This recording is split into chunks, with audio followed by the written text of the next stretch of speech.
নিখিলবঙ্গ মেধা উৎকর্ষ অভিযান বা মেধা অন্বেষণ 2025 বিষয় গণিত ক্লাস 5-এর সেট 6 আমাদের হয়ে গেছিল। আজকে হবে আমাদের সেট 7 আর সেট 8 আমাদের বাকি আছে। আজকে আমরা সেট 7 করব। 1 নম্বর প্রশ্ন কি বলছে, 3 ও 5-এর সাধারণ গুণিতক হলো। গুণিতক কোনগুলো? যে সংখ্যাগুলোকে সহজ ভাষায় বললে 3-এর ঘরের নামতা। ঠিক আছে, সহজ ভাষায় বললে 3-এর ঘরের নামতা। তাহলে 3 একে 3, 6, 9, 12, 15 এগুলি হচ্ছে 3-এর গুণিতক। ঠিক আছে, 5-এর গুণিতক কি কি হবে? একই রকম ভাবে 5-এর ঘরের নামতা। তাহলে 5 একে 5, 5 2 10, 5 3 15। দেখো এই যে 15 আর এই যে 15 আমরা পেয়ে গেছি। তাহলে এটা হচ্ছে আমাদের সাধারণ গুণিতক। সাধারণ বলতে দুটির মধ্যে যেটি দুটি মানে 3 আর 5-এর মধ্যে যে দুটি সংখ্যা কমন পাওয়া যায় সেটাকে আমরা সাধারণ বলি। ঠিক আছে, তাহলে সাধারণ কি হচ্ছে আমাদের? এই 15 হচ্ছে আমাদের কমন। 2 নম্বরে কি বলছে, 56.234 তে 3-এর স্থানীয় মান কত লেখা আছে আমরা লিখে নিই। 56.234। তাহলে একক দশক, একক দশক, আর এখানে কত বলেছে? 2 দশাংশ, 3 শতাংশ আর 4 সহস্রাংশ।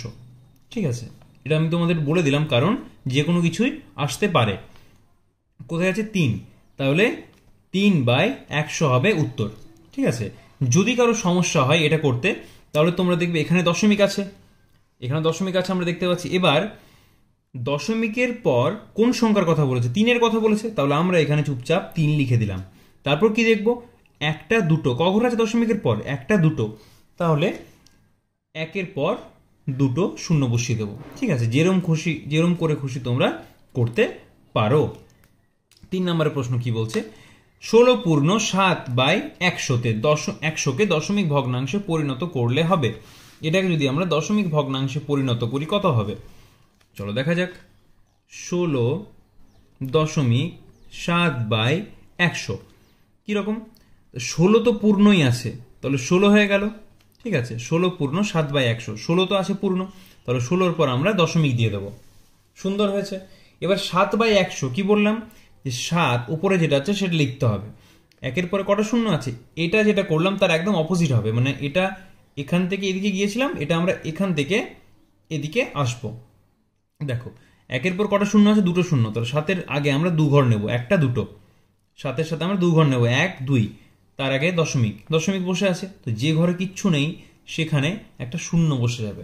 তাহলে 16.07 হবে আমাদের উত্তর। ঠিক আছে, আচ্ছা আগের দিন যারা যে ভিডিও দেখেছিলে, আমি সঠিকভাবে নামটা মনে করতে পারছি না এই মুহূর্তে, সে লসাগু আর গসাগুর নাম কিন্তু উল্টো বলেছিল। মানে দেখো আমি তোমাদের বলে দিচ্ছি বিষয়টা। লসাগু লঘিষ্ঠ সাধারণ গুণিতক, আর গসাগু হচ্ছে গসাগু গরিষ্ঠ সাধারণ গুণনীয়ক। ঠিক আছে, গরিষ্ঠ সাধারণ গুণনীয়ক, এটা কিন্তু কেউ ভুল করবে না। আগের দিন আমি ভিডিওতে বলেছিলাম, কিন্তু সেই ছাত্র বলা ভালো বা ভিউয়ার্স বলা ভালো, যাই বলো, তোমরা তো এখান থেকে একটু আধটু কিছু শিখছো, তাই তোমরা এখানে আপাতত শিক্ষার্থী। তো সেই শিক্ষার্থী বন্ধু যিনি ছিলেন তিনি এই গুণিতকটাকে গুণনীয়ক লিখেছে, গুণনীয়কটাকে গুণিতক লিখেছে। ঠিক আছে, তো আমার মনে হলো ভিডিওতে একবার ভালোভাবে বিষয়টা বুঝিয়ে দেওয়া উচিত। সর্বাধিক কতজনের মধ্যে 65টি আম 91টি লিচু সমান ভাগে ভাগ করা যাবে? এখান থেকে এই কনসেপ্টে মাথায় এলো। ঠিক আছে, এই লসাগু গসাগুর বিষয়টা। সর্বাধিক কতজনের মধ্যে, সর্বাধিক মানে গরিষ্ঠ।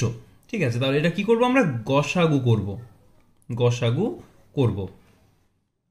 গরিষ্ঠ মানে বেশি আর লঘিষ্ঠ মানে ছোট। ঠিক আছে, গরিষ্ঠ মানে বড়। 65 আর 91, দেখো এটা একবারে বেরিয়ে যাবে 13, বেকার আমরা দুটো দাগ দিলাম এখানে। যাই হোক, 13 5 আর 13 7 91। ঠিক আছে, তাহলে আমরা আর কি ভাগ করা যায় এটাকে? যাই না, কারণ 5 আর 7 তো মৌলিক সংখ্যা, তাই না?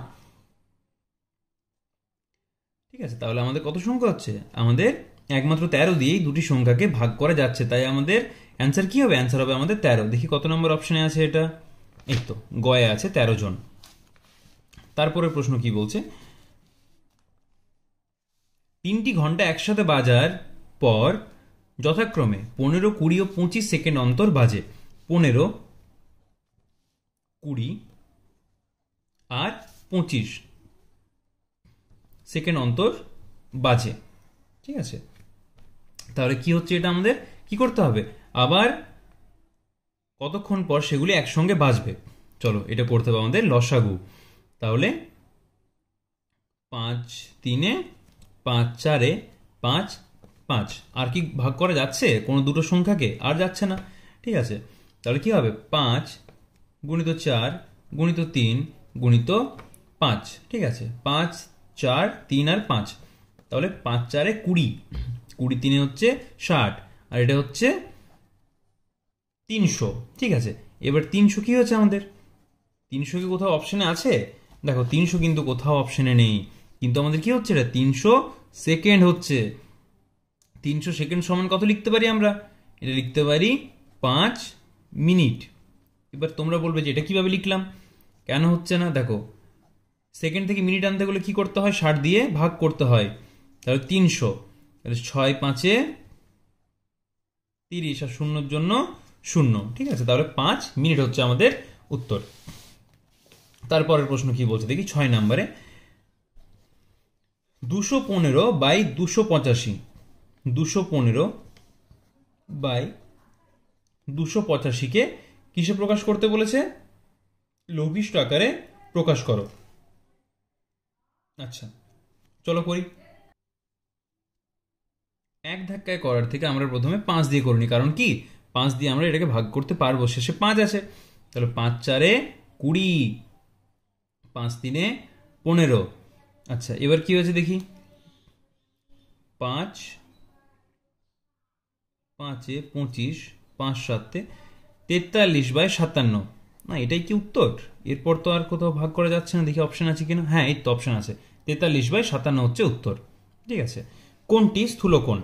7 নম্বরে বলছে কোনটি স্থূলকোণ।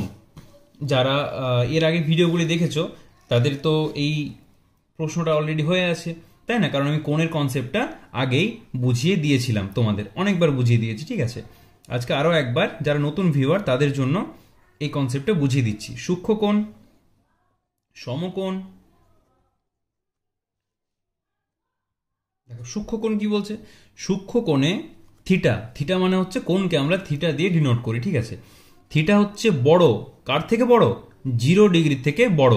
ঠিক আছে, কিন্তু কার থেকে ছোট? 90 ডিগ্রি থেকে ছোট। সমকোণে থিটা সমান কত?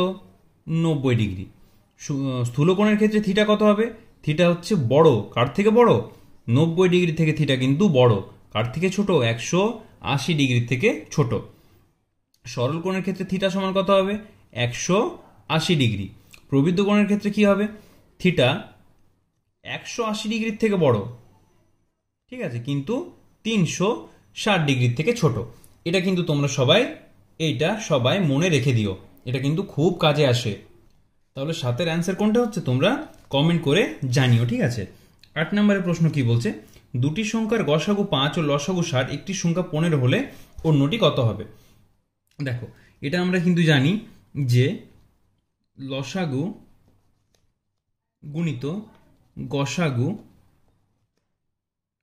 সমান প্রথম সংখ্যা গুণিত দ্বিতীয় সংখ্যা। ঠিক আছে, প্রথম গুণিত দ্বিতীয় সংখ্যা। তাহলে প্রথম লসাগু কত দেওয়া আছে? লসাগু দেওয়া আছে আমাদের 5, লসাগু দেওয়া আছে আমাদের 60, গসাগু দেওয়া আছে 5। প্রথম সংখ্যা কত আমরা জানি না, দ্বিতীয় সংখ্যা কত? আচ্ছা একটি দেওয়া আছে 15, আমরা যে কোনো একটা ধরবো, এটা বা এটা, যে কোনো একটা 15 ধরে নিচ্ছি, গুণিত দ্বিতীয় সংখ্যা। ঠিক আছে, দ্বিতীয় সংখ্যা। তাহলে পরের লাইনে আমরা কি লিখতে পারি? বা দিয়ে 60 গুণিত 5 বাই 15 সমান হচ্ছে দ্বিতীয় সংখ্যা, তাই না? এবার কি করব? 15 4 60, তাহলে দ্বিতীয় সংখ্যা সমান কত হচ্ছে? এটা সমান হচ্ছে 20। 20 আমাদের অ্যান্সার, 5 4 20। তারপরে প্রশ্ন কি বলছে, 9 নম্বরে দুটি মৌলিক সংখ্যার গসাগু কত? যখনই মৌলিক সংখ্যা বলবে, ঠিক আছে, এটা কিন্তু খুব ইম্পর্টেন্ট, দুটি প্রশ্ন আসে, দুটি মৌলিক সংখ্যার গসাগু কত, দুটি মৌলিক সংখ্যার লসাগু কত। দুটি দুটি মৌলিক সংখ্যার লসাগু বলেছে, ঠিক আছে, গসাগু বলেছে, যাই হোক দুটোই আমি লিখে দিচ্ছি তোমাদের। লসাগু লসাগু আর একটা হচ্ছে গসাগু। দুটি মৌলিক সংখ্যার লসাগু কত হবে আর গসাগু কত হবে? লসাগু হবে সব সময় সংখ্যা দুটির গুণফল, সংখ্যা দুটির গুণ, ঠিক আছে। আর গসাগু কত হবে? গসাগু সব সময় হবে কিন্তু আমাদের 1, ঠিক আছে। আশা করি বুঝতে পেরেছো বিষয়টা। 10 নম্বরের প্রশ্ন কি বলতে দেখি। 10 নম্বরে, একের সঙ্গে কমপক্ষে কত যোগ করলে একটি যৌগিক সংখ্যা পাবে? তাহলে 1 মৌলিক না যৌগিক না, ঠিক আছে। 2 মৌলিক, 3 মৌলিক, 4 হচ্ছে যৌগিক। তাহলে 1 এর সাথে কত যোগ করলে 4 পাবো? 1 এর সাথে 3 যোগ করলে 4 পাবো। তার উত্তর হবে 3, ঠিক আছে। 11 নম্বরের প্রশ্ন কি বলছে? 11 নম্বর, 2 প্লাস 5/100, 7/10, 1/1000 এটা সমান কত হচ্ছে? এটা সমান কত হবে? তাহলে 2 দশমিক দিয়ে দিলাম 2 এর পর, কারণ 2 তো পূর্ণ আছে, তারপর সব ভাঙা হবে। 7 এর পরে 7/10 আছে, তাহলে দশাংশের ঘরে হবে 7, শতাংশের ঘরে হবে 5, আর সহস্রাংশের ঘরে হবে 1। 7 5 1, 7 5, অপশন কোথায়? এই তো 7 5 1 গয়ে, ঠিক আছে। 12 নম্বরে কি হচ্ছে? 12 নম্বরে বলছে 1 বিযুক্ত 0.001 গুণিত 0.1 এর সরলতম মান। বাহ, ভালো অঙ্ক। দেখো, 1 বিযুক্ত 0.001 গুণিত 0.1, এটা আমাদের অঙ্ক আছে। এটা আমরা কিভাবে করব? আগে 1 এর সাথে বিয়োগটা করে নিই। 0.1 2 3, দশমিকের পর 3 ঘর, তাহলে 0.000, 0.001 0। এটা বিয়োগ করলে কত হচ্ছে? 9 9 9 9 9 9, 0.999। এবার 0.999 গুণিত 0.1 যদি থাকে, সেটা গুণ করলে কত হবে? এটাকে গুণ করলে তাই হবে, ঠিক আছে। কিন্তু এই একটার আগে একটা দশমিক আছে, সেই জন্য 9 9 9, আর 3টে ঘরের আগে 0 আছে, এখানে একটা, মোট 4টে, তাহলে 1 2 3 4, তার আগে দশমিক হবে, তাহলে মাঝখানে একটা 0 হয়ে যাবে, ঠিক আছে। 13 নম্বরে বলছে ছবিটিতে কতগুলি ত্রিভুজ আছে? এই অঙ্কটা কিন্তু আমি তোমাদের অনেকবার করিয়েছি, আর এটার অনেক শর্ট নিয়ম আমি তোমাদের বলে দিয়েছিলাম, ঠিক আছে। বলো তো কি শর্ট নিয়ম, মনে আছে কারোর? দেখি, চলো কি হচ্ছে এটা। এটার জন্য আমরা ছবিটাকে একটু এঁকে নিই, ঠিক আছে। ছবিটা আমরা যদি এঁকে নিই, দেখো এখানে আমাদের অনেকটা জায়গা আছে, আমাদের ছবিটা এখানে আঁকতে কুলিয়ে যাবে, এখানে আঁকার জায়গা হয়ে যাবে আমাদের, ঠিক আছে। কটা দাগ আছে? 1 2 3টে, 1 2 3টে, এই ধরনের ছবিটা আছে, তাই না? ছবিটা খুব একটা সুন্দর হয়নি, বাট যাই হোক বোঝা যাবে, বুঝতে পারবে তোমরা। দেখো, 1 1 2 3 4, 4টে ঘর আছে এখানে। এই 4টে ঘর আমরা যোগ করে দেবো। 1 যুক্ত 2 যুক্ত 3 যুক্ত 4 সমান কত হচ্ছে? 6, আর 4 হচ্ছে 10। তাহলে আমাদের এখানে কটা ত্রিভুজ আছে? 10টা ত্রিভুজ আছে। এবার তুমি দেখবে তোমার পাশে যে পরীক্ষা দেবে, যে এই নিয়মটা জানে না, সে দেখবে গুনছে এইভাবে দাগ দিয়ে দিয়ে, 1 2 3 4টে, আবার এই দুটো মিলে 5টা 6টা, 3টে মিলে 7টা, লাস্টে একটা 8টা দিয়ে এইভাবে 8টা 10টা করে কিছু একটা হবে। যাই হোক, এটা কিন্তু সব থেকে সহজ নিয়ম, ঠিক আছে। তাই তোমরা যারা ভিডিওটা দেখছো তারা কিন্তু চটপট অঙ্কগুলো প্র্যাকটিস করো বারবার। 14 নম্বর অঙ্ক কি বলছে? দুটি সংখ্যার সমষ্টি এত, ক্ষুদ্রতম সংখ্যাটি এত হলে বৃহত্তম সংখ্যাটি কত? দুটি সংখ্যার সমষ্টি কত বলেছে? 6 7 8 5। ক্ষুদ্রতম সংখ্যাটা কত হচ্ছে? 2 9 3 6। তাহলে আরেকটা সংখ্যা কত হবে? আমরা চটপট বিয়োগ করে নিই এটার। 9 4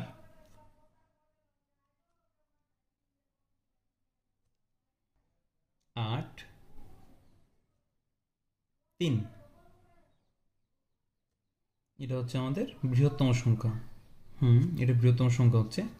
যাই হোক, না আর কোনো নিয়ম করার দরকার নেই, এটা এই ছোটোখাটো বিয়োগটা এইভাবে হয়ে যাবে। আর একটা নিয়ম হতো, কিন্তু এইভাবে বিয়োগটা করতে হতো না। ঠিক আছে, বাদ দাও, অপ্রয়োজনীয়। প্রতি কিগ্রা আপেলের দাম 100 টাকা হলে, প্রতি কিগ্রা আমের দাম 70 টাকা হলে, প্রতি এত কিগ্রা আম এত কিগ্রা আপেলের মোট দাম কত? ঠিক আছে, তাহলে 1 কেজি আপেলের দাম 1 কেজি আপেলের দাম কত বলেছে? 1 কেজি আপেলের দাম বলছে 100 টাকা।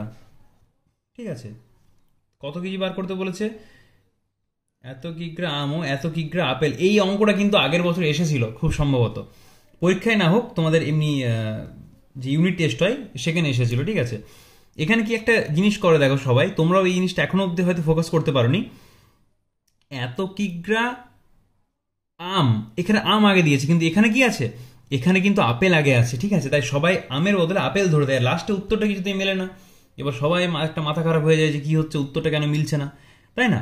তাই তোমরা ভালোভাবে ফোকাস করবে, আমটা কিন্তু আগে দেওয়া আছে। ঠিক আছে, আমাদের কি বলেছে? এত কিগ্রা আপেলের, এত কিগ্রা আপেল, 1 পূর্ণ 1-এর 2, এটা হয় গুণ, এটা হয় যোগ, 2 একে 2, এর একে 3-এর 2। ঠিক আছে, তাহলে এটা কত হচ্ছে? এটা হচ্ছে 50, মানে হচ্ছে 150। আর 1 কেজি আম, 1 কেজি আমের দাম হচ্ছে 70 টাকা। কত কেজি আমের দাম বের করতে বলেছে? 3 পূর্ণ 1-এর 2, এটা হয় গুণ, এটা হয় যোগ। তাহলে এটা যোগ করলে কত হচ্ছে? এটা যোগ করলে হচ্ছে 3 2 6, 1 7, মানে 7-এর 2। তাহলে এটা হচ্ছে 35। এর 35 সাথে এটা করা থেকে 7 সাথে 49 করলে আমাদের সুবিধা হতো হিসাব করতে। ঠিক আছে, যাই হোক, 5 সাথে 35-এর 5, 6 7, হাতে আছে 3, 24, 21, 3 24, 245 যুক্ত 150। তাহলে 245 যুক্ত 150 কত হচ্ছে? 395। এটা সমান হচ্ছে 245 যুক্ত 150। এটা কিন্তু তোমরা যোগ করে দেখাবে, এখানে মুখোমুখি কিন্তু কেউ করবে না, একদম যোগ করে দেখাবে। যোগ করে দেখলে যে স্যার খাতা দেখবেন যিনি, যদিও তোমাদের ওটা এমসিকিউ থাকবে, বাট পরীক্ষার ক্ষেত্রে বলছি বিষয়টা, তোমাদের সুবিধা হবে স্যারদের। ঠিক আছে, 395। 16 নম্বরের প্রশ্ন কি বলছে দেখি। 16 নম্বর, রুট এত সমান কত? দেখো, রুট 7 8 4, এটা সমান কত? এটা আমরা কি করব? এটা আমরা ভাগ করব। কিভাবে ভাগ করব? 7 8 4কে আমরা ভেঙে ভেঙে আসি। কিরম ভাবে? দেখো, প্রথমে 2 দিয়ে করতে হবে। ঠিক আছে, 4 দিয়ে যায় কি? 4, আচ্ছা ঠিক আছে, 2 দিয়ে করছি। 2 3 6, 18 9 2, হ্যাঁ আবার যেত 2 দিয়ে। আচ্ছা, 2 1 2, 19, মানে 2 9 18 6, আচ্ছা 9 দিয়ে যায় কি? 9 দিয়ে 9 18, না 9 দিয়ে যায় না। 2 196, মানে হচ্ছে 2 9 18, 2 8, আবার 2 দিয়ে হচ্ছে 98, মানে হচ্ছে 49, আর এখানে হচ্ছে 7, আর এটা হচ্ছে 7। এতে পেয়ে গেছি। এই দুটো 2 এর জন্য একটা 2, এই দুটো 2 এর জন্য একটা 2, এই দুটো 7 এর জন্য একটা 7, মানে হচ্ছে 2 গুণিত 2 গুণিত 7। ঠিক আছে, 2 2 4, 4 7 হচ্ছে 28। 28 আমাদের হচ্ছে উত্তর।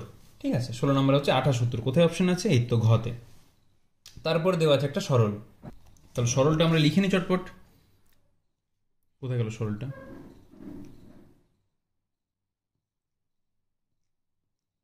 এই তো 16 নম্বর, সরি 17 নম্বর। 16, একটা সরল নিয়ে কিন্তু আমাদের সমস্যা হয়েছিল।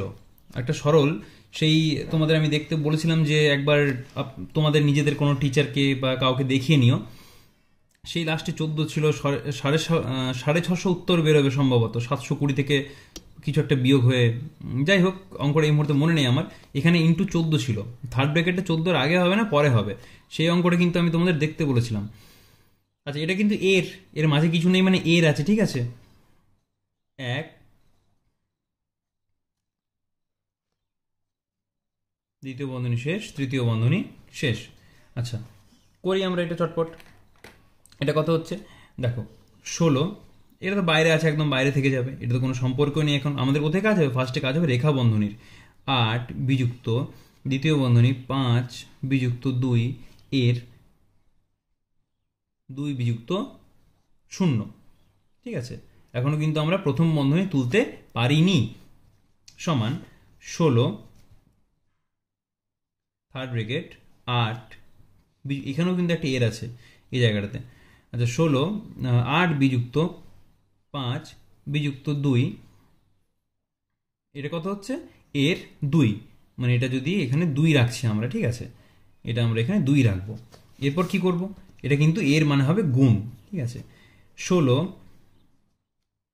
8 বিযুক্ত 5 বিযুক্ত 4। এবার আমরা কাজ করব দ্বিতীয় বন্ধনীর। সমান 16 8 বিযুক্ত 1। ঠিক আছে, এটা কত হচ্ছে? 16 গুণিত 7। 16 গুণিত 7, 16 7 কত হচ্ছে? 16 7 হচ্ছে 112। নামটা কিন্তু তোমরা সবাই মুখস্থ রাখবে, নামটা খুব ইম্পর্টেন্ট কিন্তু, ঠিক আছে, নামটা কিন্তু খুব বেশি ইম্পর্টেন্ট তোমাদের জন্য। আচ্ছা, দেখি কোথায় অপশন আছে। 112 ঘয়ে আছে অপশন, ঠিক আছে, অ্যান্সার হবে 112। একটি আয়তাকার মাঠের পরিসীমা 256 মিটার, দৈর্ঘ্য 74 মিটার হলে মাঠটির ক্ষেত্রফল কত? আচ্ছা, অঙ্কটা আমাদেরকে দুবার করতে হবে। কিরকম দেখো, 18 নম্বরে বলছে একটা আয়তাকার মাঠের পরিসীমা 256 মিটার। 256 মিটার, এটা হচ্ছে একটা আয়তাকার মাঠ। তার পরিসীমা কত বলেছে? পরিসীমা মানে হচ্ছে চারটে দিকের দৈর্ঘ্য, ঠিক আছে, চারটে দিকে মানে দুটো দৈর্ঘ্য দুটো প্রস্থ মিলে হচ্ছে পরিসীমা। এটা কত বলেছে? 256 মিটার। দৈর্ঘ্য কত বলেছে? 74 মিটার। তাহলে আমরা পরিসীমার ফর্মুলা কি জানি? আয়তক্ষেত্রের পরিসীমা, এটা সমান আমরা কি জানি? 2 গুণিত দৈর্ঘ্য যুক্ত প্রস্থ। ঠিক আছে, এটা ব্র্যাকেটের মধ্যে রাখতে হবে কিন্তু, নইলে 2 শুধু দৈর্ঘ্যের সাথে গুণ হয়ে যাবে। পরিসীমা আমাদের কত দেওয়া আছে? 256 সমান 2 গুণিত দৈর্ঘ্য যুক্ত প্রস্থ। ঠিক আছে, 2 256 কাটাকাটি করলে কত হচ্ছে? 2 1 2, 2 2 4, 2 8 16। এটা সমান দৈর্ঘ্য দেওয়া আছে আমাদের, দৈর্ঘ্য দেওয়া আছে 74। তাহলে 74 যুক্ত প্রস্থ, 74 আমাদের আগেই লিখতে হতো এখানেই, যাই হোক, ঠিক আছে, মিস হয়ে গেছে, কই বাত নেই। 128 যেটা যোগ আকারে আছে সেটা যদি এদিকে আসে তাহলে কি হয়? বিয়োগ হয়ে যায়। এটা হচ্ছে 74 সমান হচ্ছে প্রস্থ, এটা সমান হচ্ছে প্রস্থ। এবার প্রস্থ কত পাচ্ছি আমরা এটাতে? 4-এর পর কত গুনলে 8 পাই? 4 গুনলে 7, 5 12, 54। তাহলে প্রস্থ কত হচ্ছে? প্রস্থ হচ্ছে 54 মিটার। আমাদের কি নির্ণয় করতে বলেছে? এটা হলে বলছে ক্ষেত্রফল কত, ওই মাঠটির ক্ষেত্রফল কত। এবারে ক্ষেত্রফলের ফর্মুলা কি? আয়তক্ষেত্রের ক্ষেত্রফল, আয়তক্ষেত্রের ক্ষেত্রফলের ফর্মুলা কি হচ্ছে? দৈর্ঘ্য গুণিত দৈর্ঘ্য গুণিত প্রস্থ। ঠিক আছে, প্রস্থ এটা কথা হচ্ছে, দৈর্ঘ্য কত দেওয়া আছে আমাদের? 74 দেওয়া আছে। প্রস্থ কত দেওয়া আছে? 54 দেওয়া আছে। এখানে 74 আর 54 আমরা করব গুণ। 4 4 16, 6 হাতে আছে 1, 4 7 28, 29, 5 4 20, 20 শূন্য হাতে আছে 2, 5 7 35, 36, 60, 9 9 6 বর্গমিটার। ঠিক আছে, চলো তারপর অঙ্ক কি বলছে? এটা হয়েছে আমাদের 18 নম্বর। 19 আর 20 আমাদের বাকি আছে। এত দিনে কত বছর কত মাস কত দিন? 19 নম্বর 7 4 2 7 6 এত দিন কত বছর কত মাস কত দিন। তাহলে 365 দিয়ে করতে হবে আমাদেরকে। 365 2 হচ্ছে 730। এই 365 নামটা কিন্তু খুব ইম্পর্টেন্ট, খুব কাজে লাগে এই অঙ্কগুলোর ক্ষেত্রে। 2 1 7 নামলো, হয় না, তাহলে 0 যাবে। 6 3 হচ্ছে 1095, 1095। এই অঙ্কগুলো করতে করতে এটা তোমাদের একদম হ্যাবিচুয়েটেড হয়ে যাবে তোমার এই বিষয়টার সঙ্গে, তাই না? আচ্ছা, কত হচ্ছে? 1 8 181। এই 181কে আমরা কি করব, মাস নির্ণয় করার জন্য 30 দিয়ে করতে হবে। 3 6 18 1, তাহলে এত বছর, এত মাস, এত দিন। 203 বছর 1 মাস 1 দিন কোথায় আছে? 203 বছর 6 মাস 1 দিন, ঠিক আছে, এই তো অপশন আছে। ঘনক একটি বিশেষ ধরনের গোলক না, শঙ্কু না, বেলন না, আয়তঘনক। আয়তঘনকই হবে। একটা আয়তঘনককে আমরা ঘনক, বিশেষ ধরনের আয়তঘনক, ঠিক আছে, ঘনক হচ্ছে বিশেষ ধরনের আয়তঘনক।